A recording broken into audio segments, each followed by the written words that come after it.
This, yet again, is the League of the Genuine Conversation, the only show on the planet where we discuss the important but often ignored subject of counterfeits. We have yet another guest to discuss counterfeits from a software development perspective. Do join me in welcoming Zirabamuzale, Rawaha. Rawaha or Rawaha? Rawaha. Rawaha. Yes. Very unique name. You're welcome to the show. Thank you. But I can call you Ziraba for ease of, or you take offense. It's okay. It's okay. Yeah. Software developer, community lead for Google developers. Yes. Groups in Luwero. What does that mean? Community lead for Google developers in Luwero. Is it a political party or what? It's not a political party. Yeah. It's a group for developers where we gather as developers, and then we learn, we share knowledge. Developers, software developers. Software developers, not strictly software, but even other developers like those who AI, machine learning, robotics, and then we also gather. We also invite in the designers, product designers. We take all. And you are the leader. I'm the lead for GDG Luwero chapter. You work with Google or for Google. You don't work for iOS systems, And iPhones. No Apple. No, like we have technologies that we can produce products for Apple.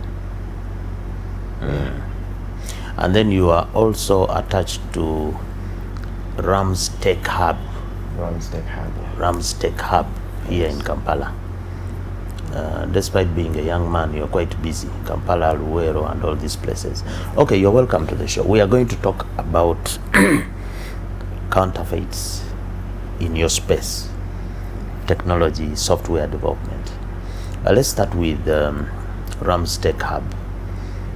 I saw there that you develop Android and iOS mobile applications, and I have seen from some records that one of the biggest growth industries in the world is app development, because we had by 2008 just about 500 apps in the world. Right now we have more than 5 million. It looks like everybody is going into app development. Everyone who gets interested jumps in. Everybody jumps in.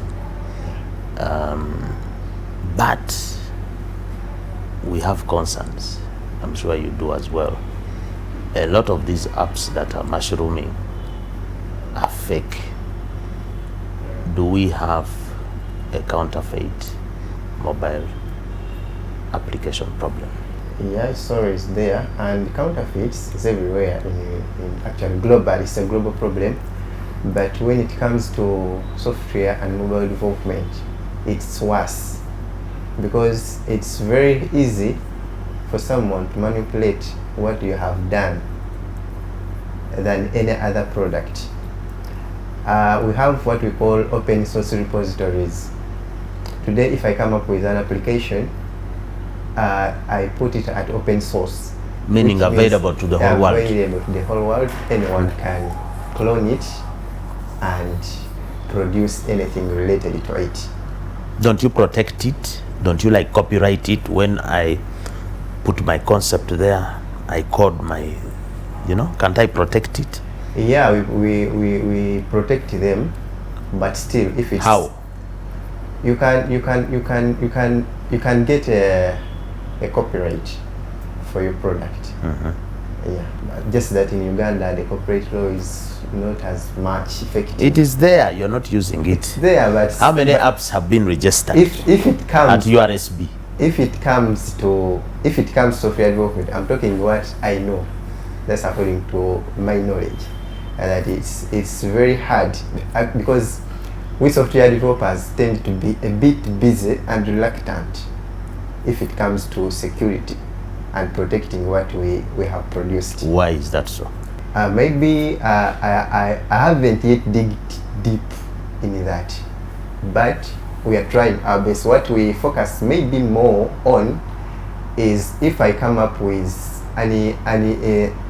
if I innovate something, I come up with an idea, I can produce it, I copyright it, then I can I can create awareness of the legit software that I produce. In case if anyone finds something which is related to that, they at least have that knowledge about what I've produced. Yeah, but you can use the law. Maybe it's a question of lack of awareness on your part. You don't know that the law can actually protect you. You are not using the law. For example, when somebody copies your copyright, where do you report? Do you know what to do? Do you have an idea what you can do? Or you just swallow and leave it? It's like this, if it will be very hard for you even actually to know that someone has, maybe if a user comes in and reports to you that you produce this, but you have seen something which is related to that, and if you had copyrighted it, you can go on with the legal executions against the person. But you're saying this business of stealing your creations and your ideas is rampant. Is it only in Uganda or it's worldwide? It's worldwide. It's worldwide. Don't you have a regulator, a body that which you belong to that can protect you as a in software developers? In software development, in this field, we don't have a centralized body that regulates production. That's why any person can come up with any application and publish it. But when I come up to register my app, am I required to give my particulars and my information?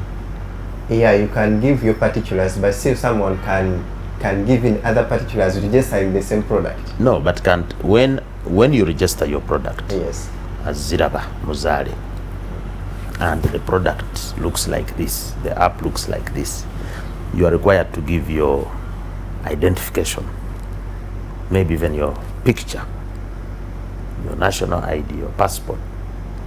Now, if I come and I also apply to register this, doesn't the person registering, the platform registering, the host of the app, don't they already have this information that this is Zirabamuzale who brought this? Can they allow Fred to bring the same thing? No, they don't follow up. They rarely follow up on that. They don't follow up? They rarely do that. Because if today I come, like, if I produce a software, I want to upload it to Google, push it to Google Play Store. I just register my initials, and after putting there my initials, then I pay subscription, and then they host you. Yes, they host. But can't you complain? You, Ziraba, cannot complain against Fred to Google Store and say that this man is copying my thing. You can report. The only thing you can report is when what he has pushed is maybe has some malicious outcomes that may affect the users. Yeah. No. This is your property. Yes. You develop this app. It is so nice, whatever functionality it has. I come and copy because I'm not creative, because I am stealing your creation.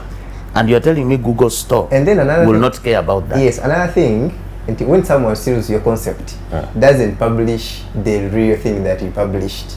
He clones it. Yes, he clones it and then changes some few aspects. He may change the name.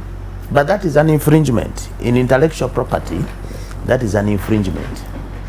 That's why if somebody makes a fake iPhone, okay, iPhone will go, Apple will go against him for infringing. It is a criminal offense. It is a civil wrong for somebody to copy your works, because those works are protected and the law recognizes that you must benefit from your work and your knowledge. So I am saying Google Store, Apple Store don't care if somebody puts a fake app on or their platform? They will Even when they even when somebody complains. But if you complain, they can take actions. If you complain, if you complain and the thing is serious, they can take action. But sometimes we get like someone who might find your clone, and you don't mind, you don't care maybe, and that's rampant actually everywhere. If someone finds up that someone has cloned maybe, and one of the problem that's mainly causing that is we have these open source repositories, like on GitHub. I can innovate my ideas and then push it to And GitHub. why do you put them there? You are putting them there to market yourself? Yes. Somebody might pick and contact you. Yeah, exactly. That's how you market yourself. So are you telling us that the Internet of Things in this space lacks regulation? There's no regulation? We have regulations, they are there, but they only, as I said, they come in when they get reports from the users that this is a malicious app. It's not. But the regulation is weak. Do you agree? Yeah, I agree with them. So what should be done to protect young people like you from being cheated of your innovations? It's a responsibility of we the innovators to take actions, because the user might be a bit ignorant about how they can get the legit softwares, and it happens more like when you have produced and the users don't know the real person who produced something.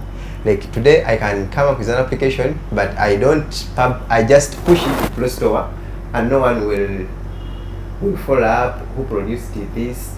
And the moment the user finds it on Play Store, you just download and install. When they download your app that you put on the Play Store, you get paid? Yeah. Per download, how much? Because I want to start developing app source. It varies according to what. But mostly we have what we call the ads. That's the adverts. The adverts. They are the biggest paying. So if you do an app which is popular, the more popular, the more you. And if they have cloned it, the faker might also be paid. Yeah, exactly. Let's take a break. This is the second segment. If you're new here, this is the League of the Genuine Conversations. We discuss matters counterfeit. I'm here with a software developer, Mr. Zirabamuzale. Mr. Ziraba, Yes, this tech hub, Rumz Tech Hub, also develops e-commerce systems that help businesses and enterprises. How do you ensure that your systems are not used to trade, to supply and buy counterfeits? there is what we call security certificates.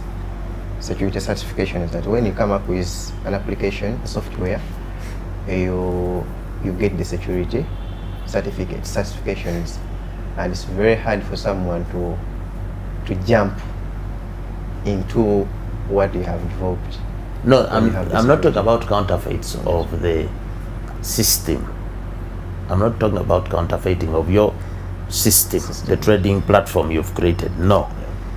I am talking about how you ensure that this system you've developed for a businessman, he doesn't trade counterfeits on top of it, doesn't use it to sell counterfeits.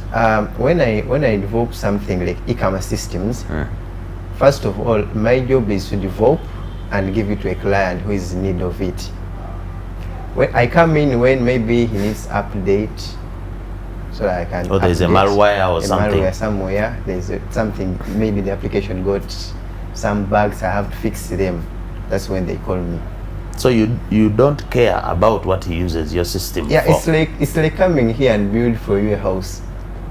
I don't know what's going to take place inside there. Why I'm raising this issue is because there are increasing numbers of negative product reviews on many of the trading platforms. Yes. People are complaining. You order for a product which looks good on the display, online display, but when after you've paid, they deliver to you something different. People are complaining.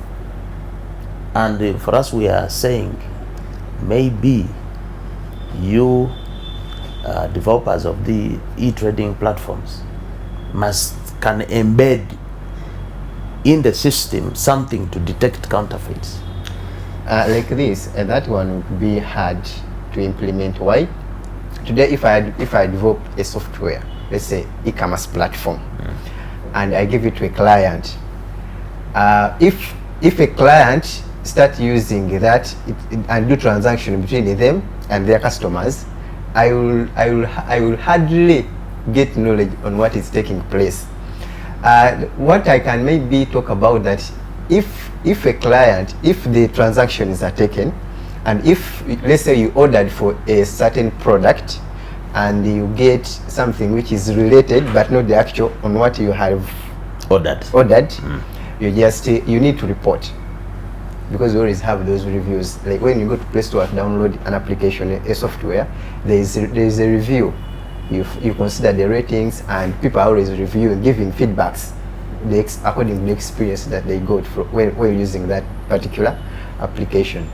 And I emphasize, actually I put more emphasis on that, because these days we just get something like related to any software, then you jump in and download it, you start using it without even considering the ratings, without considering the reviews from the user, different users, because there's no application that you're going to put on your phone when someone have not yet reviewed it.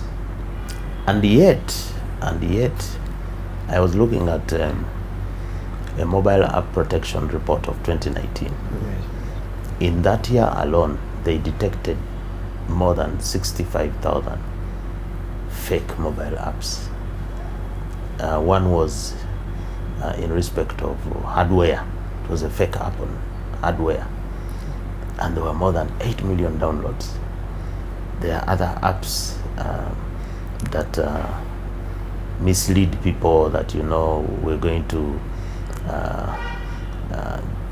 lead you to this, you can get that, so they steal your financial information, you understand.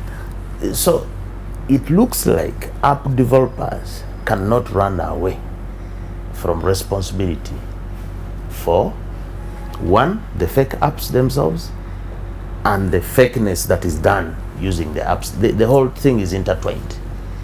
Maybe we cannot run from that, but what we can do according to our best is maybe creating awareness. That's the best we can do. If I come up to a malicious software, I have to alert the public. Be conscious when you're downloading such and such a software, it's doing this and this. But in terms of what you do with the system, with the app, if you do something wrong, you're saying you don't do much.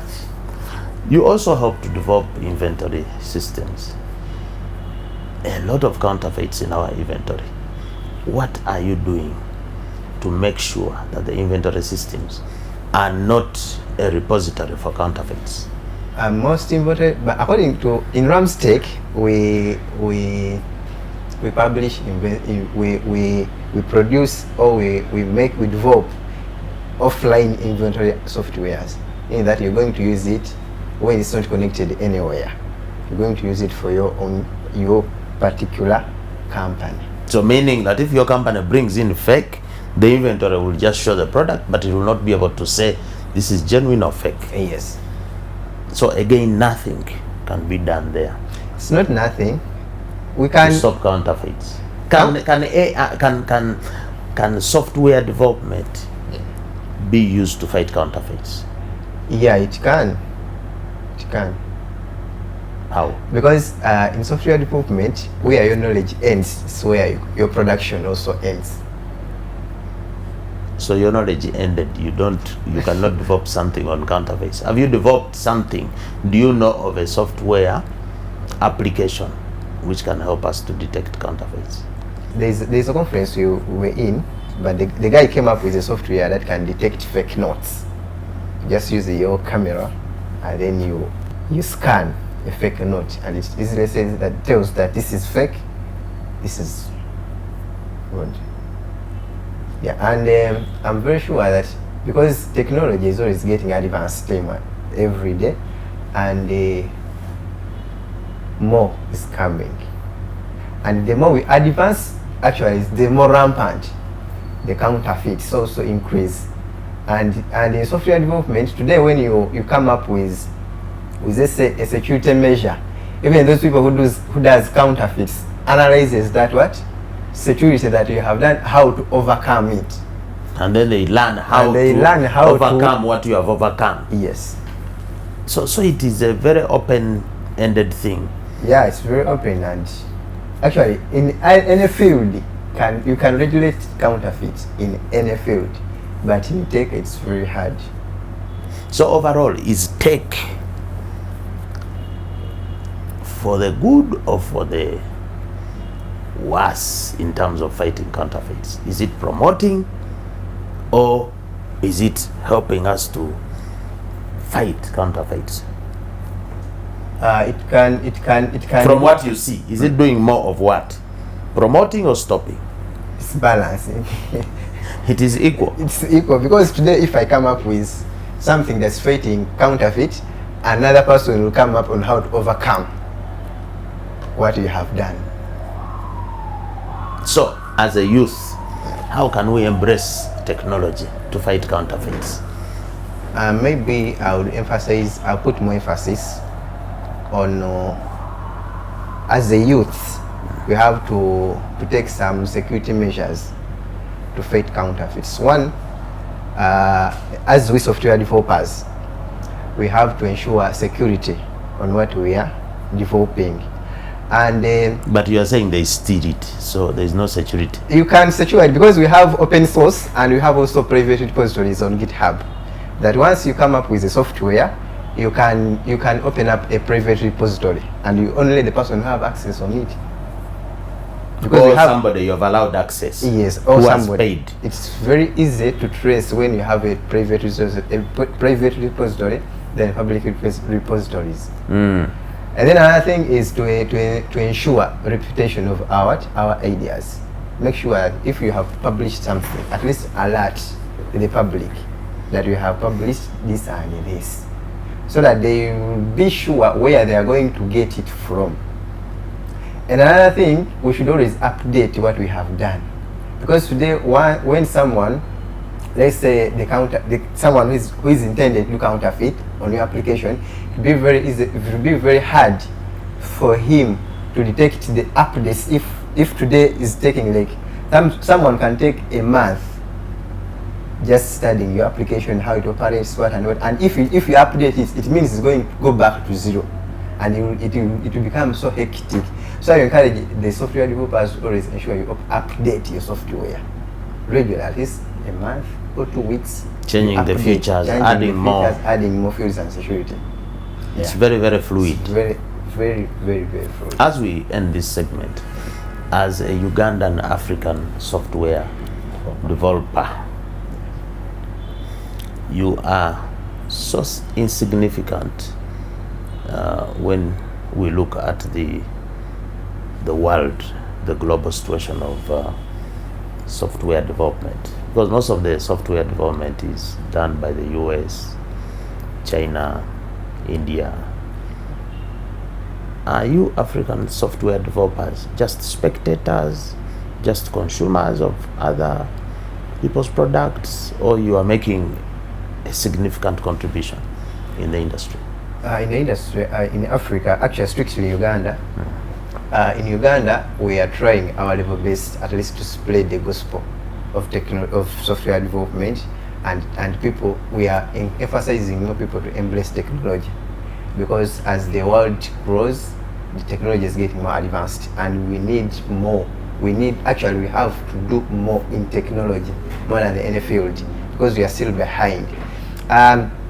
For example, now I happen to lead a community of takers.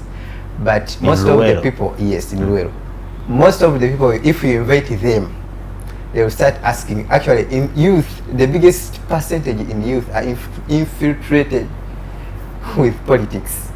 most of the times, and they are not exposed to, they lack information. So we find it so hard to explain to someone. You invite someone for an event, let's say we are going for a meetup, we are going to skill a group of people to do something in tech, and these people start asking you some bogus questions. Is there per diem? Is there what and what? Transport refund? So we need more sensitization as a country. We need more sensitization, reach out to communities, because there are a lot of opportunities in tech, but people lack information. And another thing is that we the youth, we like faster things. We need chap.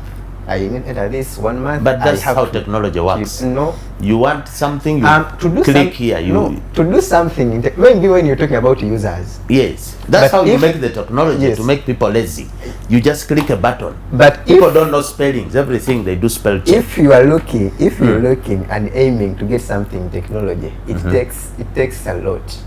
You need to sacrifice in time to develop it, but to use it, to use it, it makes us lazy. It's very easy. So don't blame the users for liking quick things, because that's what technology has done. It has killed our creativity, our thinking ability. Everything you press, you click. But at least it has created a smart world. Like you don't need, these days you don't need to work hard. You need to work smart. You always emphasize that. You always work smart, because however much you're going to work hard, someone who is working smart is going to produce the same in a least period of time. Isn't apart from the youth being they want quick things, they are thinking about politics. How is poverty a factor that is hindering tech development and penetration in Uganda and Africa? First of all, poverty, maybe I would like to access to what you need to take part in technology. You need money. You need money. You need money. For example, even if you have a shop, that I want to upgrade my shop, so that I put it online, that someone can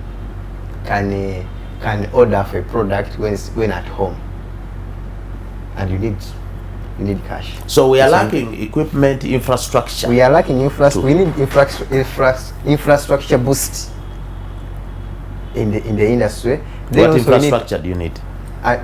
We need it to, like, in relation to poverty. Today, if I want to upgrade my shop, I need money. I need capital to acquire gadgets like laptops, camera, what, and they are expensive.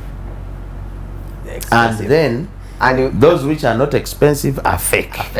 Actually, that's hindering. Even if you take a survey in the students doing computer science, you may find that in a class of let's say 100 students, less than 30 are having machines which are genuine.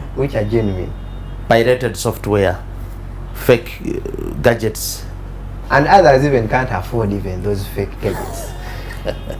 Yeah, so poverty is crowning the problem. Let's take a break. We're back with the third and last segment of this episode, dealing with counterfeits in software development. To help me unpack the subject has been Mr. Zirabamuzale, a software developer and community lead for Google developers in Luwero district. So far you're doing a good job to help us, but software development cannot be talked about without artificial intelligence. Exactly. You know that there are many people who are using artificial intelligence algorithms to create synthetic counterfeit content, deep fake videos, audios, all these kind of things. How is that a challenge as well? Because artificial intelligence is supposed to make us work smarter, make life easier. Is it creating a challenge? Yeah, even those people who are using artificial intelligence to produce products on market are also trying to work smart. The time it will take editing a video, creating content, putting in the caption is just feed in an application, and then it produces for you a thing. So it's contributing both sides, like but on a largest scale, people are producing content using AI, which are beneficial to the community, because most of the videos I've come across have some informative information. Most Most but of there are them. some But there are some which those are dangerous. Which are dangerous. For example, TikTok, Yes. the app with the most downloads this year, more than 700 million downloads, you know. But you are hearing cries in the US and many countries, they want to ban TikTok, meaning that maybe the AI is creating more malicious, dangerous content than beneficial. Well, what do you say about the TikTok situation? Such a popular app, but also receiving a lot of attack. Yeah, that always happen. When anything comes, when it's popular, actually it get exposed to people with different ideas. Today, I might go to TikTok looking for content. Another person may go to TikTok looking for business. Another person may go to TikTok getting ideas on how he's going to fake others to get money. But because TikTok says that it's a platform that helps you to create,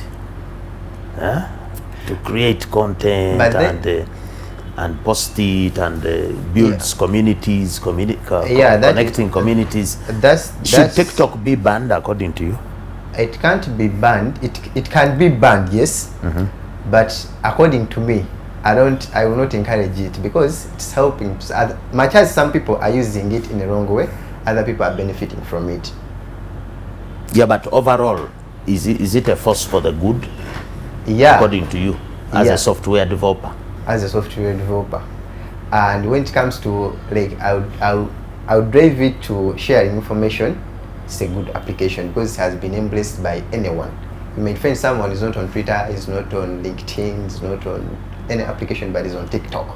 In that it will be very easy for him to get information news at TikTok.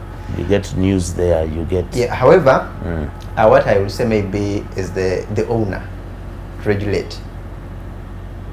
Because they have access, they can delete an account. But they don't control what you post. No, they can control it. They can control it. They can control you right now. If you do a video now of this and because they also have terms and conditions you have to follow. For example, on TikTok they say they don't allow sale of counterfeit. Yes. It's there in the statement of what? Of responsibility. But some people still put counterfeit there. It's very hard to trace it. Let me tell you this. Today, if I, for example, when I'm going to Kampala, we want to create a certain chaos in Kampala, and I find out that the route I'm meant to use is blocked. I will try my level best to find another route that I will use. So it will be very hard to block me to access into Kampala, unless when you meet you find me exactly where I am to make the chaos, to create the chaos and to grab you from there, because we have a lot of routes that will connect you to Kampala. It's the same way. Today, if TikTok sets terms and regulations to regulate the content creators, those very content creators will also find other ways to bypass. I think the problem is how to enforce those rules. The problem, how does TikTok, in your view, enforce to you here in Luwero? In Luwero, TikTok is best, I don't know where. To you, how do they come down to you and enforce? They turn you off. What do they do? They can turn you off. They can shut you down. They can delete your account. But they need you. If they get reports, again they need you because they make money from advertising. Yes. So the more traffic, and users, the more traffic, the more money. Yes. But there's also protecting your reputation. Today, if I log into TikTok and I may be scammed, next day I will not go there. It means that if we are like one person scamming 10 people, it means that the inputs that these 10 people are bringing, the income that they are bringing to the TikTok is cut off. So it will be very easy to terminate this one person who is creating, who is chasing away all this all the But by the time you find that person, because the monitoring is not easy, maybe the people have already left. Are you on TikTok? Yeah, I'm there. Does it have a complaint mechanism? Yeah, they have. How do they handle? They have the feedback. If you find anything, you can report a video, you can report an account, you can report That you anyone. think is wrong, and what do they do? And once they follow up that what you're talking about is true, they send warnings. Actually, they send warnings. When they send yes, to the person who has the posted. person who has posted that. And if you go on warning saying you posted this video, yes, we put it down, don't post another. Yeah. Or warning you not to produce another video like that. Yes. And they leave the other and running. They warn you either to delete it. They can send you an alert. Please, this content violates our rules and regulation. Please. They actually, after warning you, you may either find when it's no longer there. They put it down. They put it down. What's their response time? How many days? When you report? When you report, I think 48 hours. Maximum. 48 hours. So, since we appear to have an AI-driven world now, I don't think AI is going to stop anytime now. It's just going to go deeper and deeper. Do you see, as a software developer, do you see us having more counterfeits or less counterfeits because of this AI drive? It will be more. It will be more. Is that a view you hold in Luwero, or this is a global view? It's a global Is this view. what other software developers are saying? It's a global view. It's more. The more people get exposed, the more they will develop more of counterfeits. Okay, now that you software developers, tech people are aware of this, what steps are being taken by the technology world, technology developers, to push back against counterfeits using technology? Using technology. Or you don't care about it? We care.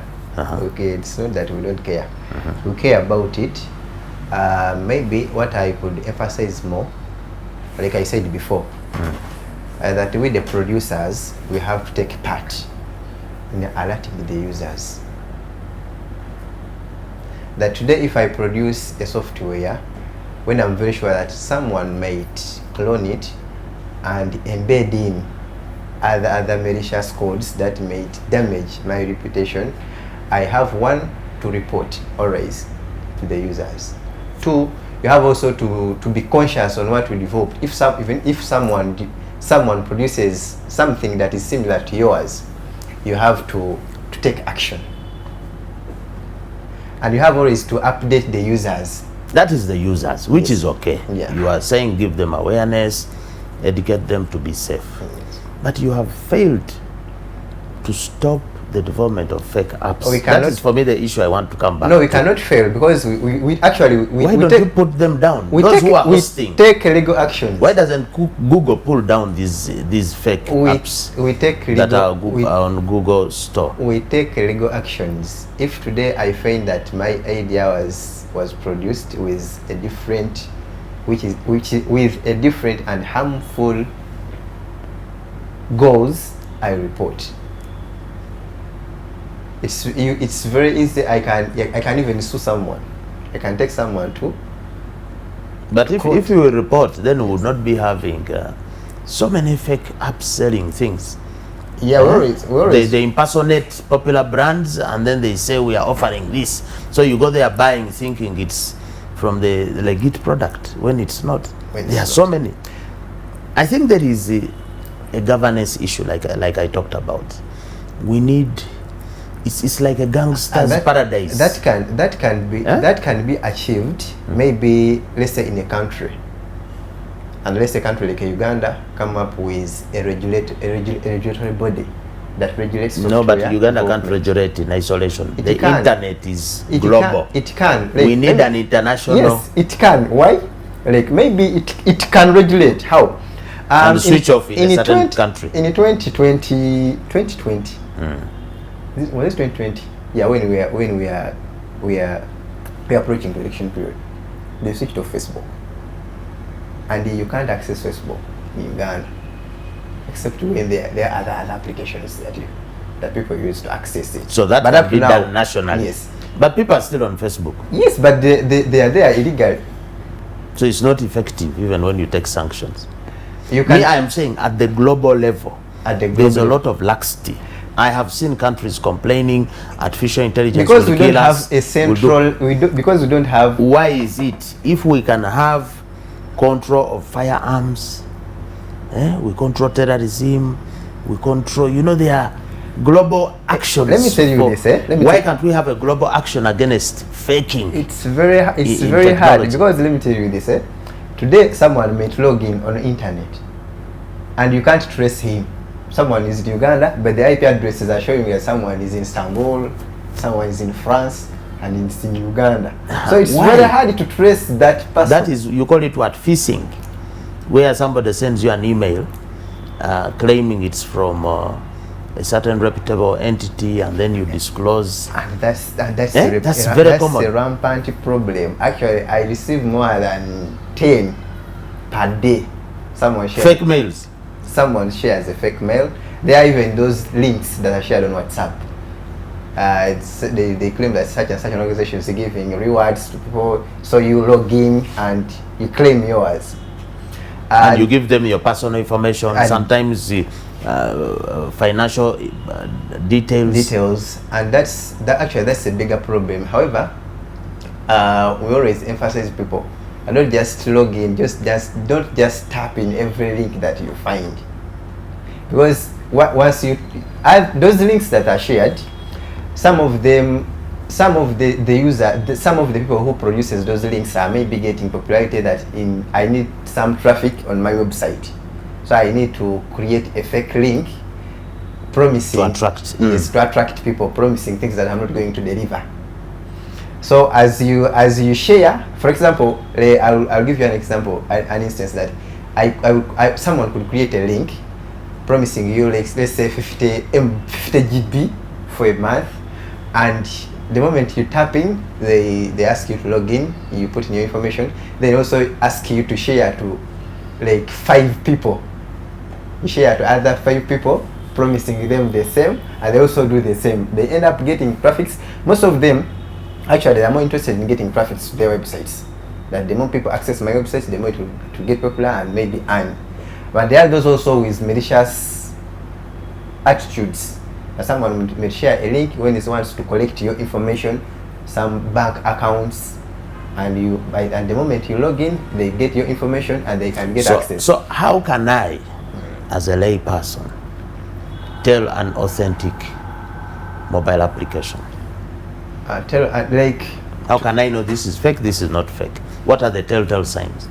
The telltale signs that this is fake, this is, before you download an application, make sure you know the person who produced it or the company. Today if you go to... But I may not know. Yes, today if you go to Play Store to download let's say download WhatsApp, you have other WhatsApps, like 20 or 10 or 30, according to how best you can scroll.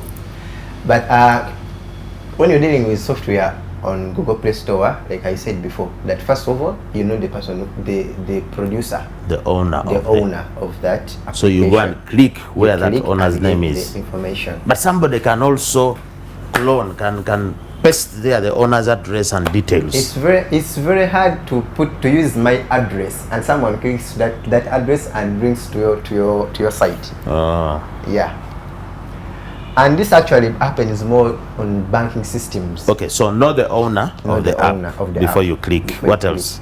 Try to view the ratings of the app and the reviews from different users. But sometimes some people have fake reviews.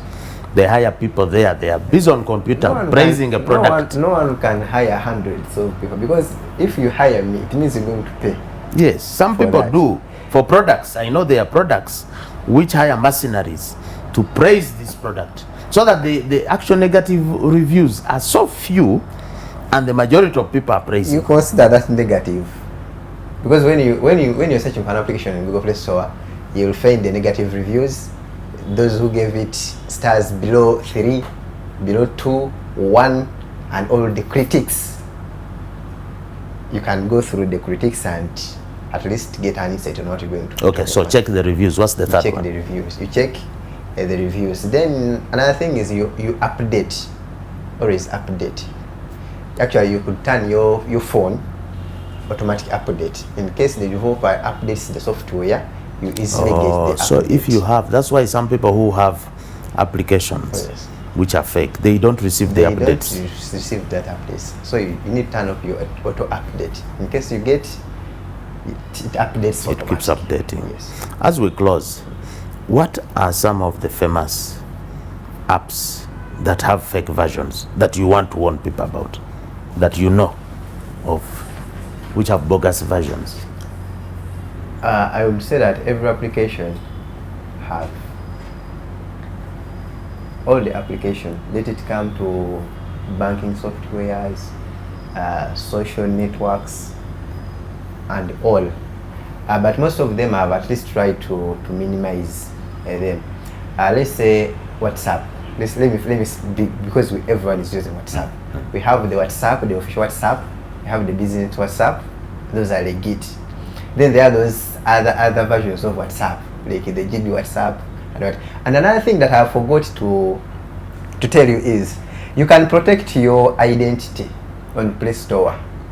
Referring to WhatsApp official is on Google Play Store, and you will not find WhatsApp GB on Google Play Store, except when you find there's other application that might refer you or redirect you to the actual site where my it's problem posted. still, But Ziraba, why do you allow WhatsApp GB, the fake one, to stay there? It's not on Play Store. No, but you are the owner of WhatsApp, and Yes. you're seeing there's a fake WhatsApp there, calling people, and you leave it there.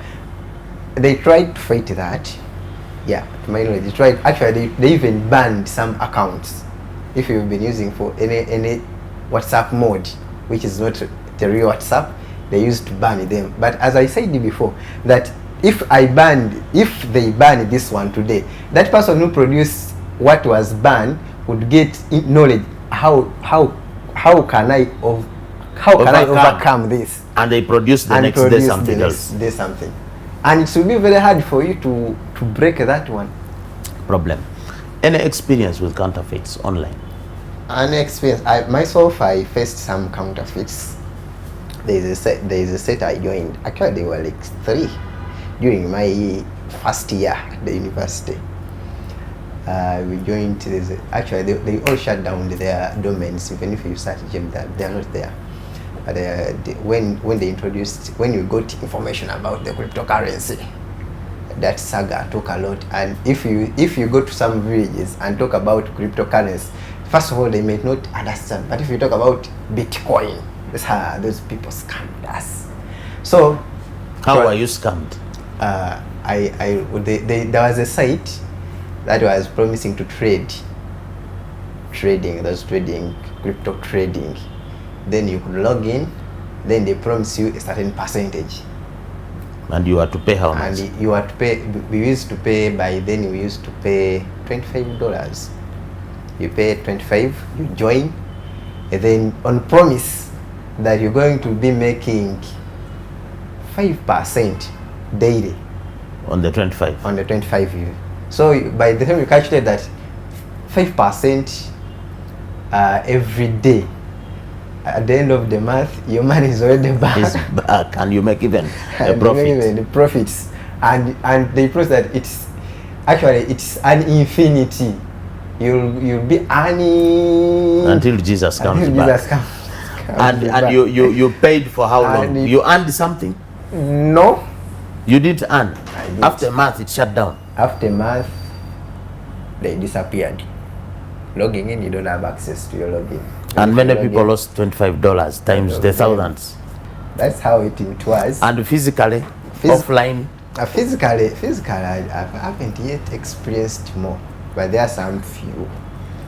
I remember when I was in Chipubo, that size of Chipubo, people would take me. I have a dealer dealing this, and I want actually to buy shoes. Yeah, I want to buy shoes, and I find people like we have someone who is a wholesale, but you can go there as a retail.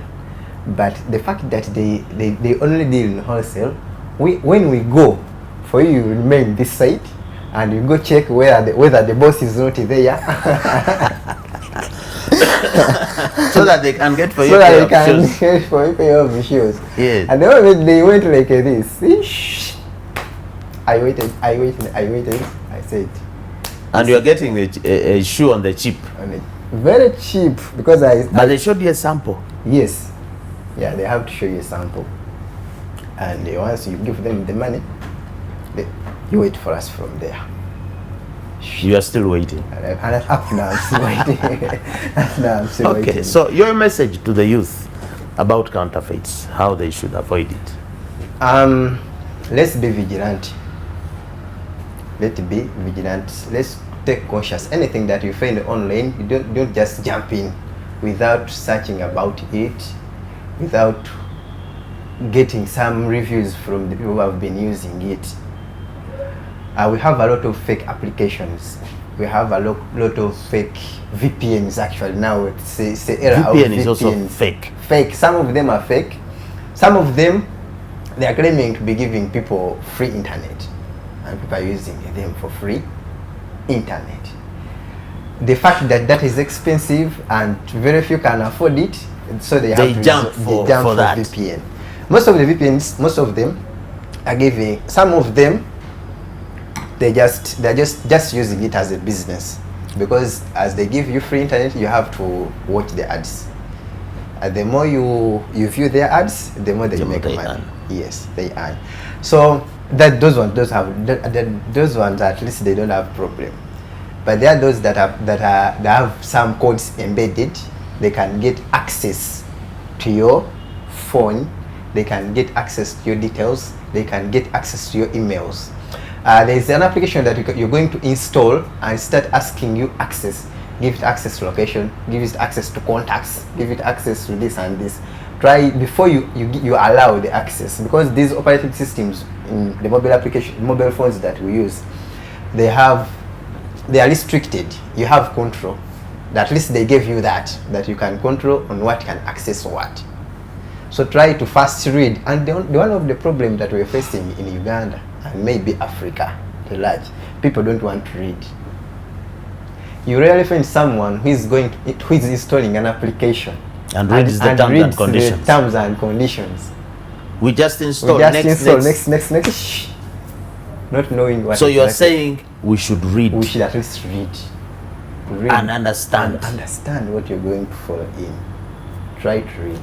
So once you read, and the producers also, let us inform people. Let us be alert. If you produce the software, at least try to review it. Try to make monthly reports. Try also to ensure security, and maybe collaboration is with the legal entities. That today I can come here and let me say I produced this and this. I update my copyright, and I have a right to safeguard it. It is very easy to take legal action is when you are protected by the law. Then when you just jump from nowhere, you're going to accuse someone, you don't know where even to start from. And with the software engineers, we less concentrate on things that are concerned with legal things and the laws. You are not paying attention. We are not paying attention. More needs to be done. That's affecting Zirabamuzale, we need to stop here. I need to thank you so much for an interesting and insightful conversation on counterfeits in software development. So that is it we have for this evening. The League of the Genuine Conversation. Every Friday we have a discussion with a special guest to talk about counterfeits, which, as you know, are in every sector, every part of our lives, from top to bottom. And today we've been discussing counterfeits in software. We appreciate you who make it a date with us every Friday to listen to us. We hope you are learning a thing or two. We appreciate that you subscribe. Tell a friend to subscribe, This is the only channel that is committed to giving you information